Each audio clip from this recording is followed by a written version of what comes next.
کے طور پر ہمارے گاؤں کے امام صاحب محمد پور کے امام صاحب جناب حضرت مولانا جہانگیر صاحب قاسم دامت برکاتہم العالیہ جو بہترین مناظر اسلام بھی ہے، ایک بہترین عالم دین ہونے کے ساتھ ساتھ ایک بہترین مناظر بھی ہے۔ اس وقت حضرت سے میں درخواست گزار ہوں کہ حضرت تشریف لائے اور اپنی بیان و خطاب سے ہم سامعین کے قلوب کو محظوظ فرمائے۔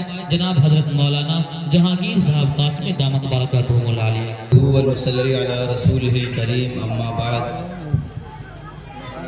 أعوذ بالله من الشيطان الرجيم بسم الله الرحمن الرحيم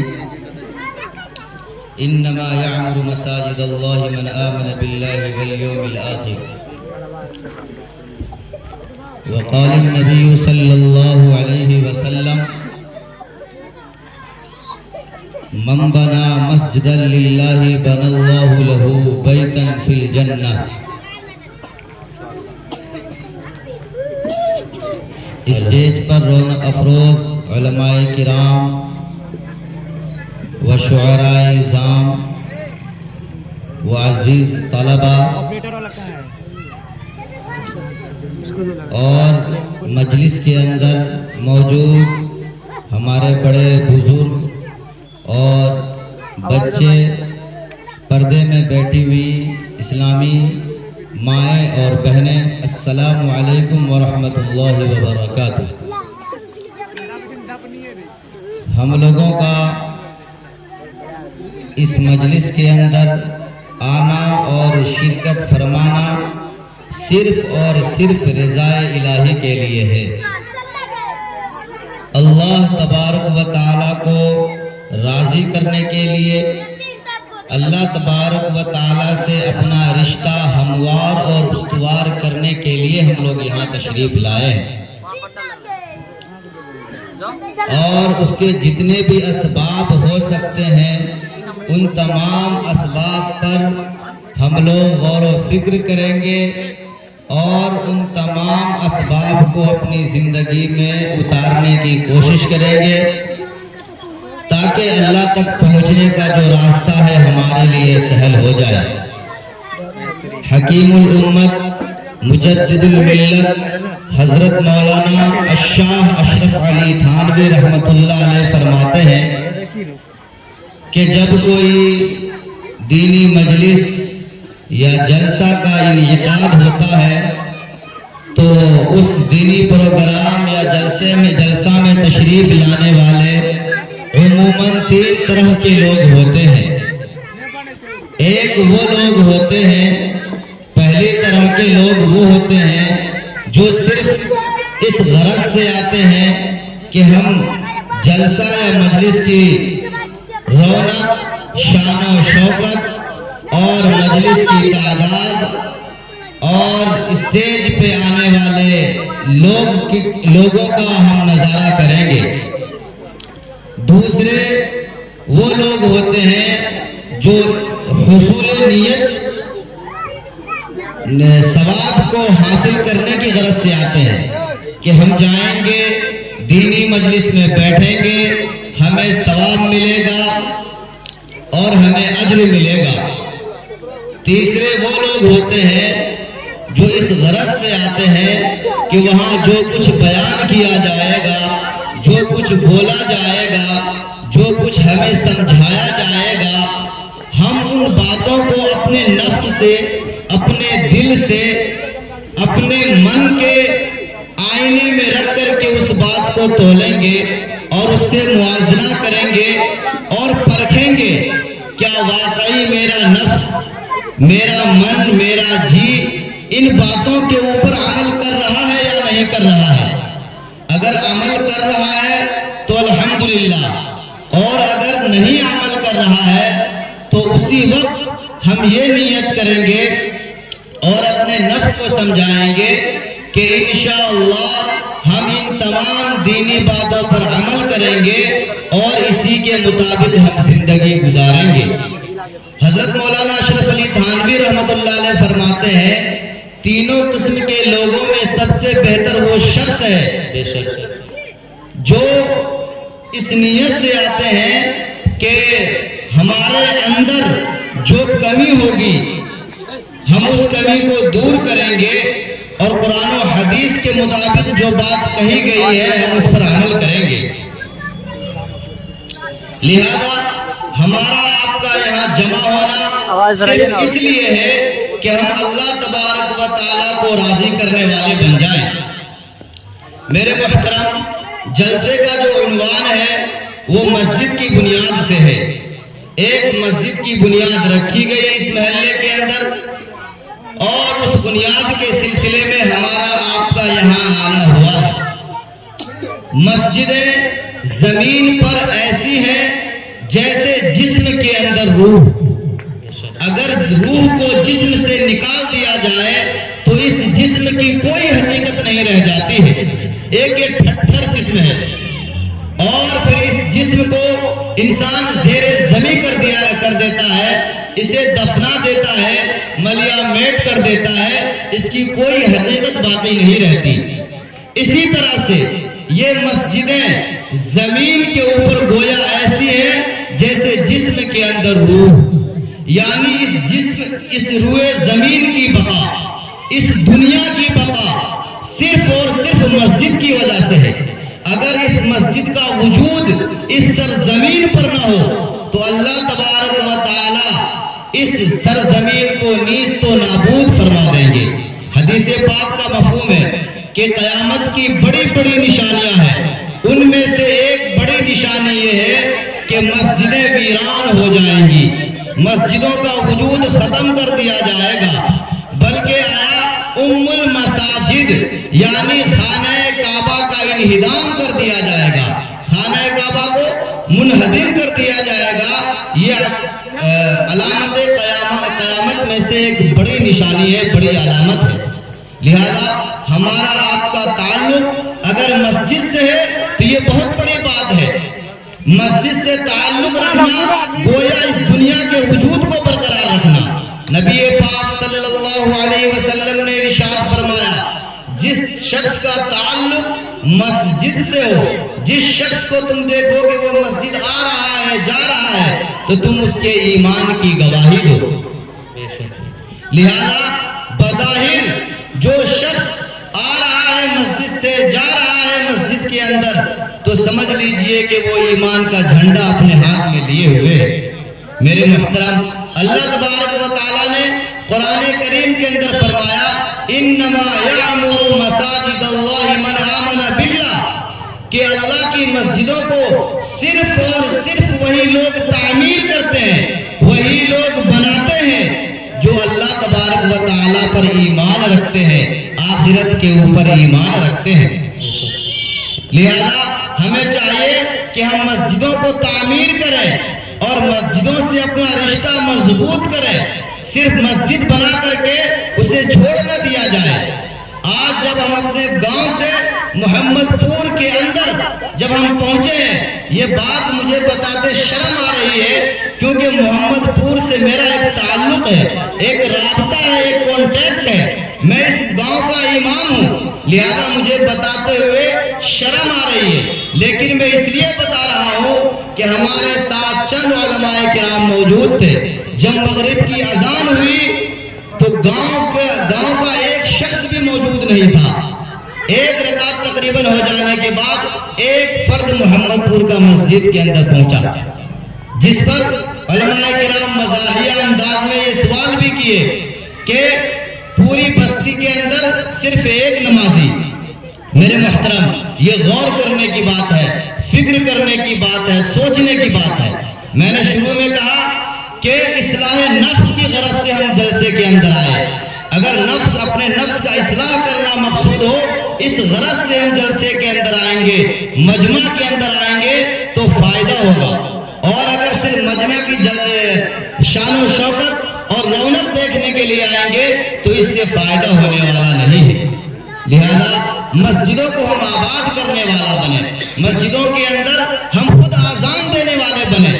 میرے محترم، مسلمانوں کی کیسی زندگی ہو گئی کہ باپ کا جنازہ پڑا ہوا ہے لیکن بیٹا کی یہ حالت ہے کہ اپنے باپ کو آخری وقت میں دعا کے ساتھ ودا نہیں کر سکتا، اس وقت بھی وہ امام یا مولوی کی دعا کا محتاج ہوتا ہے۔ کتنا غریب باپ ہے قیامت کے روز ایسے شخص کو لایا جائے گا جو کافی نماز کا انبار لے کر کے آیا ہوگا، روزے کا انبار لے کر کے آیا ہوگا، لیکن میرے محترم وہ شخص کسی پہ ظلم کیا ہوا ہوگا تو اللہ تبارک و تعالیٰ جو ہے تمام نیکیاں اس کے کھاتے میں دے دیں گے۔ جب اس کے پاس کچھ نہیں بچے گا تو اس شخص تو جس کے اوپر ظلم کیا ہے، مظلوم کے گناہوں کو اس شخص کے اوپر لاد دیا جائے گا۔ ایسے شخص کو حدیث پاک کے اندر مسکین کہا گیا ہے۔ لہذا اور وہ شخص جس کے پاس نماز ہی روزہ نہ ہو، جس کے پاس نماز ہی روزہ نہ ہو تو بھلا بتلائیے اس کو مسکین سے بڑھ کر کے تو پھر کوئی اور لقب دینا چاہیے۔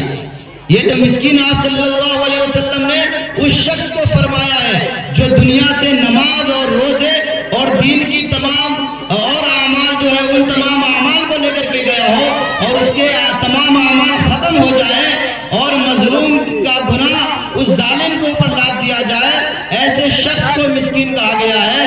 لیکن جو شخص سرے سے نماز روزہ کا کوئی انبار کوئی ڈھیر لے کر کے نہ گیا ہو اور ظالم بھی ہو، بھلا بتلائیے ایسے شخص کا کیا حشر ہوگا۔ لہذا میرے محترم مسجدوں سے اپنے تعلق کو استوار بنائیے، درست بنائیے اور مسجدوں سے اپنا رابطہ اچھا رکھیے، اپنے امام کے پاس بیٹھیے، ان سے دین کی باتیں سیکھیے، اپنی نماز کو درست کیجیے، اپنے دیگر اعمال کو جو ہماری زندگیوں میں کام آنے والے ہیں ان کو ہم ٹھیک کریں۔ اپنے ننھے منھے بچوں کو ہم مسجد کے اندر بھیجیں، انہیں دین کی تعلیم دیں تاکہ کل ہمارا اس دنیا سے جانا ہو جائے تو وہ ننھے منھے بچے ہم کچھ پڑھ کر کے ہمیں ہماری روح کو بخش سکے۔ میرے محترم اس لائق کم سے کم اپنی اولاد کو بنائیں۔ ہماری اولاد جوان ہو جاتی ہے، اسے حلال حرام کی تمیز نہیں ہے، اسے نماز روزہ کا سلیقہ نہیں آتا، اسے ثنا تک یاد نہیں ہوتا، لا الہ الا اللہ محمد رسول اللہ کے الفاظ اس کے صحیح نہیں ہوتے، معنی اور مطالب کا کچھ بھی پتہ نہیں ہوتا۔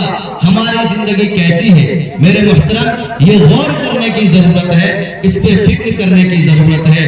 ہم لوگ یہاں پر آئے ہیں صرف اور صرف اللہ کو راضی کرنے کے لیے، لہذا اس دنیا کے اندر یہ جو دینی مجلسیں لگتی ہیں یوں معلوم ہوتا ہے جیسے جنت کے میوے لگے ہوئے ہوں۔ میرے محترم کہیں آرکیسٹرا ہوتا ہے، ڈانس کی محفلیں سجائی جاتی ہے تو وہاں پر لوگوں کا ایک ہجوم ہوتا ہے، لوگ وہاں پر بالکل شیطان کو بھی مات دے دیتا ہے، لیکن جب کوئی دینی مجلس ہوتی ہے تو میرے محترم بہت کم لوگ اس میں نظر آتے ہیں، بلکہ بڑھ چڑھ کر کے حصہ لینا چاہیے اور اصلاح نفس کی غرض سے شریک ہو۔ علماء کرام جو باتیں کہیں ہم ٹھنڈے دل سے ان باتوں پر غور کریں، قرآن و حدیث کے مطابق ہو تو ہم ان پر چلنے کی کوشش کریں۔ اگر ہم قرآن و حدیث کے مطابق زندگی نہیں گزاریں گے تو بھلا کون گزارے گا؟ لہذا میں نے حدیث پاک پڑھی، من بنا للہ مسجدا بنى اللہ لہ بیتا فی الجنہ، کہ جو شخص اللہ کے لیے نام و نمود کے لیے نہیں، دکھلانے کے لیے نہیں، اپنی شہرت کے لیے نہیں، بلکہ صرف اور صرف اللہ کو خوش کرنے کے لیے، اللہ کا گھر سمجھ کر کے اگر کوئی مسجد بناتا ہے تو بن اللہ لہ بیتا فی الجنہ، اللہ تبارک و تعالی اس کے لیے جنت میں ایک گھر بنائے گا، ایک محل تیار کرے گا۔ لہذا بغیبہ کے تمام مسلمان قابل مبارکباد ہیں کہ اللہ کے گھر کو اپنے محلے میں تعمیر کرنے کی کوشش کر رہے ہیں اور دام درہم سخن جس طرح سے بھی ہو رہا ہے وہ کوشش کر رہے ہیں اور اللہ کے گھر کو اللہ کی سرزمین پر تعمیر کرنے کی بھرپور کوشش کر رہے ہیں۔ کچھ کام باقی رہ گیا ہے، اس کے لیے ہم لوگوں کو بھرپور تعاون کرنا ہے انشاءاللہ۔ لہذا مسجد کی تعمیر جب مکمل ہو جائے گی یا ہو رہی ہے، ساتھ ساتھ ہم نماز بھی پڑھیں۔ نماز اہم العبادات ہے، تمام عبادتوں میں سب سے زیادہ اس کی اہمیت ہے۔ میرے محترم یہ نماز جو ہے خواہ مسلمان مرد ہو یا عورت ہر ایک کے اوپر فرض ہے۔ میرے محترم مسلمان مرد 1-2% نماز تو پڑھ بھی لیتے ہیں لیکن عورتوں کا پتہ نہیں، جتنے جتنی بھی مسلم خواتین ہیں سب کوشش کریں کہ ہم اللہ کے لیے اپنے اپنے گھروں میں ہم 5 وقت پابندی کے ساتھ نماز پڑھیں گے انشاءاللہ. پھر اللہ تبارک و تعالی ہم سے راضی ہو جائے گا, ہماری زندگیوں میں برکتیں آئیں گی, خوشحالی آئیں گی, اور مصائب, دکھ, پریشانیاں, ان تمام چیزوں سے انشاءاللہ ہمیں نجات ملے گی, اور ہماری قبریں بنیں گی, ہماری آخرت کی زندگی بنیں گی. قیامت کے روز سب سے پہلے اللہ تبارک و تعالیٰ جو ہے کسی چیز کے بارے میں سوال کریں گے تو وہ نماز کے متعلق سوال کریں گے.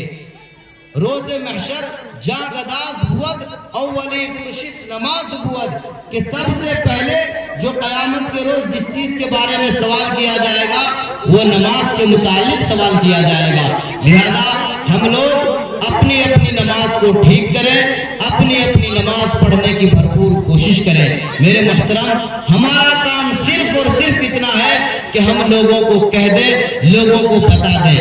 لوگ مانیں نہ مانیں اس سے ہمارا کوئی غرض نہیں ہے. ہمارا صرف اور صرف اتنا کام ہے کہ ہم کہتے رہیں, سننے والے سنیں یا نہ سنیں. لست علیہم بمسیطر, اے نبی آپ ان پر داروغہ بنا کر کے نہیں بھیجے گئے ہیں, آپ ان پر داروغہ بنا کر کے نہیں بھیجے گئے ہیں کہ آپ ڈنڈا لے کر کے ان کے پیچھے چلیے. آپ صرف کہتے رہیے لست علیہم بمسیطر. آگے فرمایا ان الینا ایابہم, کہ ان کا ٹھکانہ ہمارے پاس ہے. ثم ان علینا حسابہم, پھر ان کا حساب و کتاب ہمارے ذمہ ہے, پھر ہم خود ان کا حساب و کتاب لیں گے جب یہ ہمارے پاس پہنچ جائیں گے. لہذا ہم میں سے ہر ایک کو مر کر کے اللہ تبارک و تعالیٰ کے پاس پہنچنا ہے. لہذا ہم اپنی نماز کو درست کریں, اپنے بھائیوں کو کہتے رہیں, مانے چاہے نہ مانے ہم اس کے ذمہ دار نہیں ہیں. ہم صرف اور صرف کہنے کے ذمہ دار ہیں, چاہے ہم انفرادی طور پر کہیں, اجتماعی طور پر کہیں, جو بھی صورت ہو بس ہم کہتے رہیں, تاکہ اللہ تبارک و تعالیٰ کے دربار میں بعض پرس سے سوال ہونے سے ہم بچ سکیں, اللہ تبارک و تعالیٰ کو ہم جواب دے سکیں, اے اللہ میرا کام صرف کہنا تھا, ہم نے آپ کے بندوں تک آپ کی باتیں پہنچائی, اب لوگ نہیں مانے تو ہم کیا کر سکتے ہیں. وہ اتنا جواب ہم اللہ تبارک و تعالیٰ کو دے سکتے ہیں, اور اسی کے ہم اہل ہیں, اسی کے ذمہ دار ہیں. لہذا اللہ تبارک و تعالیٰ جس طرح سے ہم لوگوں کو مسجد کی بنیاد میں بڑھ چڑھ کر کے حصہ لینے کی توفیق عطا فرمائے, اسی طرح سے 5 وقت کی نماز خواہ مرد ہو یا عورت, تمام کو اللہ تبارک و تعالیٰ 5 وقت پابندی کے ساتھ پڑھنے کی توفیق عطا فرمائے. آپ لوگ اسی طرح سے مجمع جمائے ہیں, دیگر علماء حضرات, دیگر علماء کرام آپ لوگوں کے سامنے آئیں گے اور انشاءاللہ بہترین گفتگو فرمائیں گے. اسی طرح سے آپ لوگ مجمع جمائے ہیں. آمین وآخر دعوانا الحمدللہ رب العالمین. سے درخواست گزاروں کہ حضرت تشریف لائیں اور اپنے خطاب سے ہم سامعین کی قلوب کو محسوس فرمائیں. اور ساتھ ہی ساتھ میں پھر سے اعلان کر دینا چاہتا ہوں کہ جو حضرات ابھی تک جلسہ گاہ کے اندر تشریف نہیں لائے ہیں ان سے ادباً گزارش ہے کہ آپ جلسہ گاہ کے اندر تشریف لے آئیں.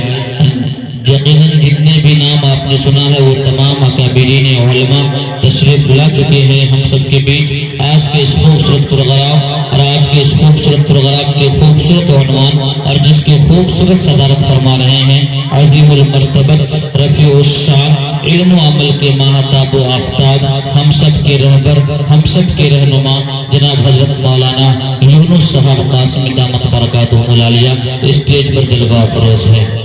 کچھ ہی دیر میں حضرت چترویدی صاحب بھی تشریف لائیں گے. الحمدللہ وکفا وسلام علی عبادی الذین اصطفا,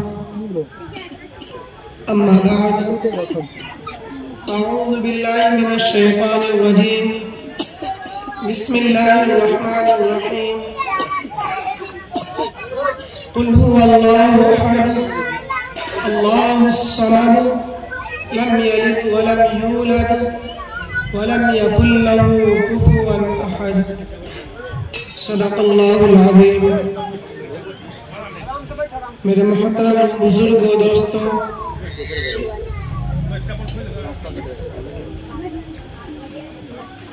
اللہ کا فضل ہے, احسان ہے کہ اس نے ہم سب کو اس دینی پروگرام میں شرکت کی توفیق دی ہے۔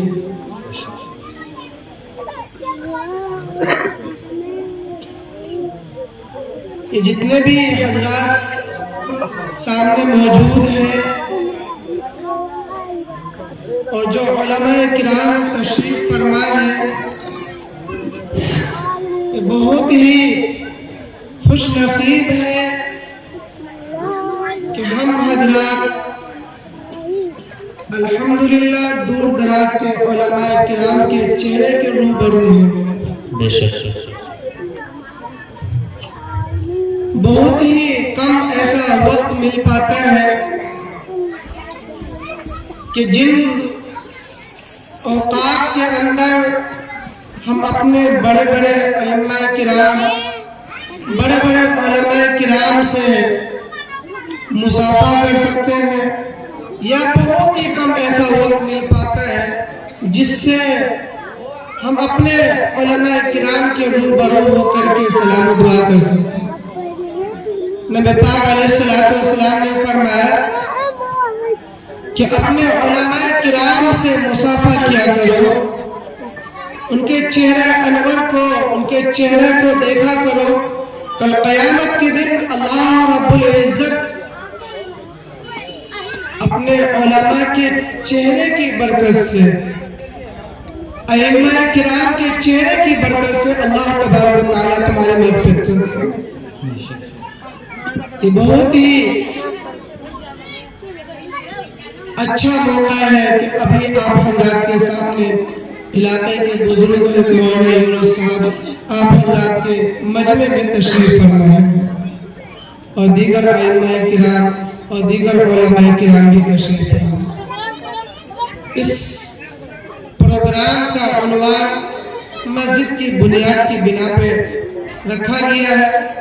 آپ حضرات بھی ماشاءاللہ بہت ہی دلچسپی کے ساتھ اور دل جمعی کے ساتھ ماشاءاللہ پروگرام کے اندر تشریف فرما ہے۔ مکرم سامعین کرام، اس وقت کہ یہ عنوان ماشاءاللہ ابھی مولانا جہانگیر صاحب نے بھی بہت قیمتی باتیں بتا کر کے گئے ہیں آپ حضرات کے سامنے، کہ مسجد کا بنانا اور اس میں اپنے قیمتی رقم لگا کر کے اس کو تعمیر کرنا اور پھر اس کو آباد کرنا، میرے بھائی ہم مسلمانوں کی ذمہ داری ہے۔ چونکہ جتنے بھی اس دنیا کے اندر مساجد ہیں، اس دنیا کے اندر جتنی بھی مسجدیں ہیں، وہ مسجد کسی سرکاری زمین پہ نہیں، کسی کی غصب کی ہوئی زمین پہ نہیں، بلکہ الحمدللہ یہ مسلمانوں کی قیمتی پیسوں کے زمین خرید کر کے اس کو وقف کیا جاتا ہے، یا پھر کوئی ایک ایسا اللہ کا بندہ ہوتا ہے جو پوری اپنی زمین وقف کر دیتے ہیں اور پھر ہمارے قیمتی پیسے اس مسجد میں لگتے ہیں۔ یہ مسجد اگر ہم بنائیں گے اور پھر اس کو آباد کریں گے تو انشاءاللہ تعالی نبی پاک علیہ السلام نے فرمایا جس نے اللہ کا گھر بنایا اس کے لیے اللہ قیامت کے دن ایک گھر بنا دیتا ہے، میرے قیامت کے دن جنت میں ایک گھر بنا دے گا۔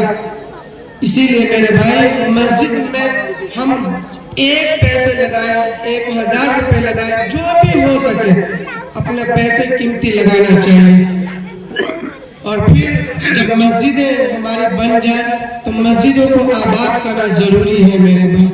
آج ہمیں سب سے بڑی کمزوری ہماری یہ ہے کہ غیروں کو طریقہ اپنا کر کے غیروں کی جگہ پہ خرچ کرنے کے لیے ہماری جیبیں کھلی رہتی ہیں، مسجد کے لیے، مدرسوں کے لیے، یا جہاں ہماری شریعت نے اجازت دی ہے کہ وہاں پیسے خرچ کریں، ہمیں خرچ کرنے کی توفیق نہیں ہوتی میرے بھائی۔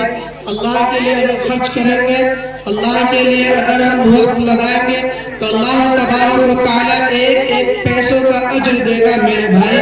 نبی پاک علیہ السلام نے فرمایا کہ تم اپنے خون پسینے کے پیسوں سے اللہ کا گھر بناؤ، اللہ تمہارے لیے جنت میں گھر بنائے گا۔